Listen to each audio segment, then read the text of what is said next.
Kamusta mga ka-trade ko to? So, gusto ko yung balitaan guys, no? About dun sa aking application sa 2Trade Asia. So, meron nang tumawag sa akin, okay? At nagkaroon na kami ng interview, video recorded interview through Skype, okay? So, kasi yung mga online broker guys, by the way, gusto kong i-clear yung question ng ibang followers natin yung mga followers natin na nag-message sa atin na piniem tayo tapos nag-comment din sa YouTube tapos meron tayong na-receive na chat. Yung daw ba mga OFW is pwede talagang mag-open ng account since nasa overseas tayo, no? Kasi ang rule daw is kailangan is nasa Philippines ka bago ka mag-open ng online broker account kasi sa Philippines lang yung PSE. So, gusto ko i-clear kasi nakapagtanong tayo sa ating broker, okay? At saka sa PSE na rin, no? Meron tayong natanggap na feedback sa PSE na okay lang siya na mag-open. Okay? So, gusto nating i-clear yan na okay lang na mag-open tayo from overseas. Actually, karamihan din is mga overseas na mga OFW. So, at saka kung logically pagka halimbawa inisip natin na hindi pwede, so di ba parang magiging konti lang yung mag-i-invest sa stock market, no? Or mababawasan siya ng mga OFW or mga OFWs, no? Yung mga OFWs na investors sa stock market or traders using online. Kasi online na siya So, through the internet, kahit nasang lugar ka, may access ka, di ba? So, gusto natin i-clear yan guys, no? So, walang bawal or walang restriction na kung tayo is nasa ibang bansa, hindi tayo pwede mag-open ng stock brokers. Kasi like me, na dalawa na yung second na yung aking 2Trade Asia. So, clear na yan guys Kahit nasa ibang bansa tayo, pwede tayo mag-open ng broker trading account, no? Online na brokers account. Okay? Katulad ng ginawa ko, pinakita ko sa inyo, no? Print ko lang sa aking printer yung mga requirements. Okay? Tapos nag-sign up ako, no? Pinirmahan ko yung mga papers tapos pinadala ko through DHL. Tapos natanggap nila, ayun nga, kumontak na sa akin after few days kasi DHL yun. Tapos nagkaroon na kami ng recorded video. Actually, sabi sa akin din ng PSE, itong mga online brokers itong mga companies na to guys, no? Meron sila tinatawag na KYC or Know Your Customer. So, ano ginagamit nilang medium or parang processing nila para at least ma-check yung customer nila abroad or yung client nila na gusto magbukas ng account. Yun nga, magkakaroon ng recorded video interview. Okay? So, ano yung gagawin sa interview? Wala lang, simple lang siya. I-check lang kung talagang tao ka ba o computer ka. Diba? Ganyan yung mga anonymous, di ba? Kasi may something na yung pera involved So, at least ma-check nila na talagang ito sa tao na to yung pera na to, no? Hindi siya galing sa ayaw naman natin mag-isip ng kung ano-ano, no? So, yun ang procedure. So, hindi yun na bawal. Okay, guys? So, right after ng salary ko is magpa-fund na ako. So, nalagay ko rin sa aking video na ang funding is, yung initial is 25. Nga pala, ang second question na gusto kong masabi rin sa inyo ngayon, masagot ko rin.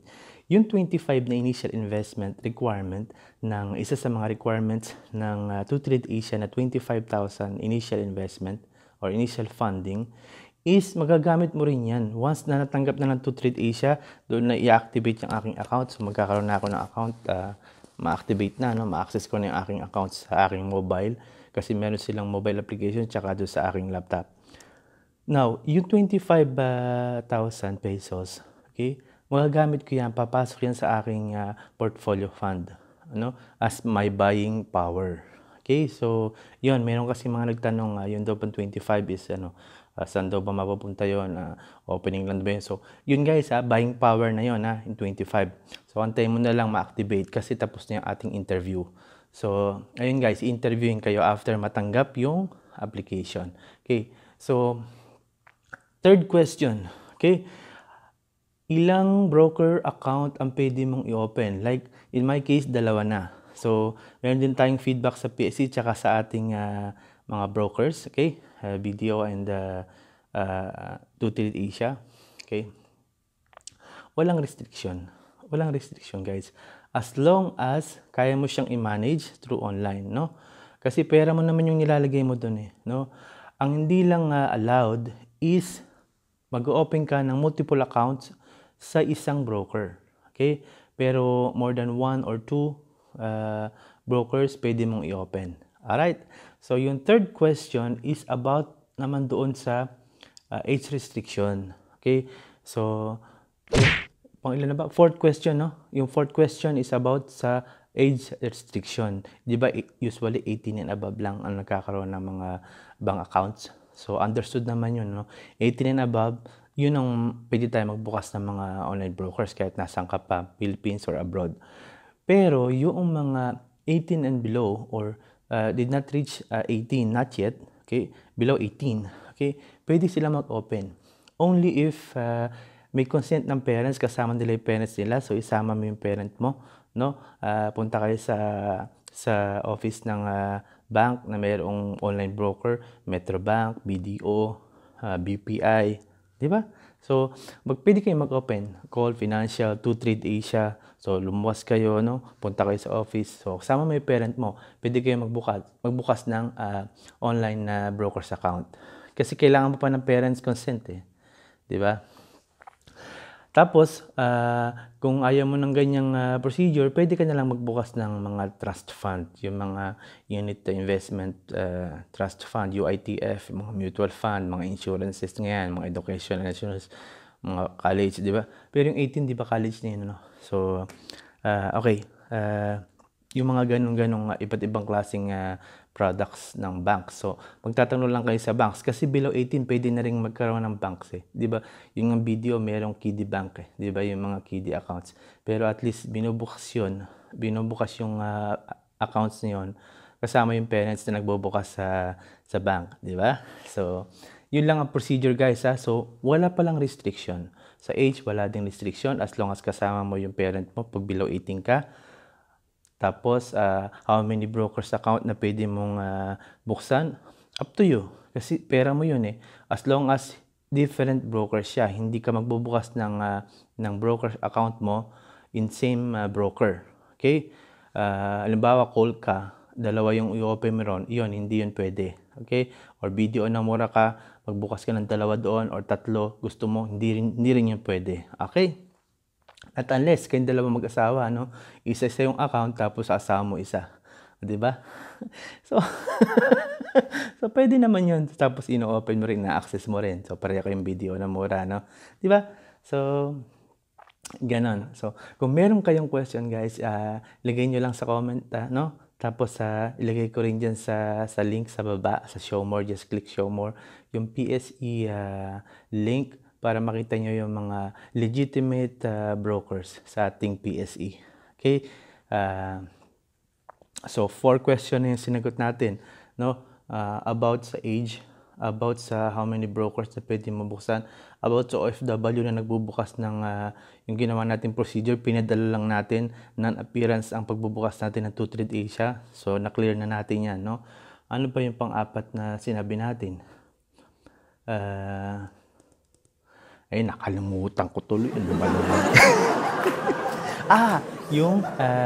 Yung fund. Yung whatever requirement ng mga online brokers na initial funding, kasi iba-iba yan Like sa video na mo, wala sila. Isa call, 5,000 ang pinakamaliit, pinaka-minimum. Tatlong level yun, I'm not really aware. Parang nabasa ko lang, at parang nakita ko lang at a glance last time, no? Tapos yung ating to Trade Asia 25 naman. 'Di ba? Marami siyang doon sa link. Pag binuksan niyo makikita niyo doon. So, tingnan niyo yung mga columns doon, online broker, tapos magkano yung kanyang requirement. Ayan, makikita niyo doon.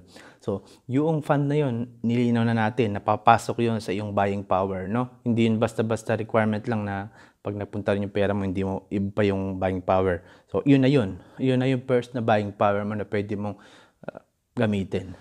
Okay? So, kung merong na-miss si Kuya, o merong kayong masasabi natin katanungan, no? Ilagay nyo lang sa baba. Okay? So, guys, kung nagustuhan nyo yung na-share ni Kuya ngayon sa inyo, Kuya Randy, no? So, mag-subscribe kayo sa channel ko, okay? Para at least magkaroon kayo ng notification. At saka yung mga nakagusto rin, i-like nyo to. I need 1,000 likes, 1,000 subscribers. So, come on guys. Okay? See you on my next video.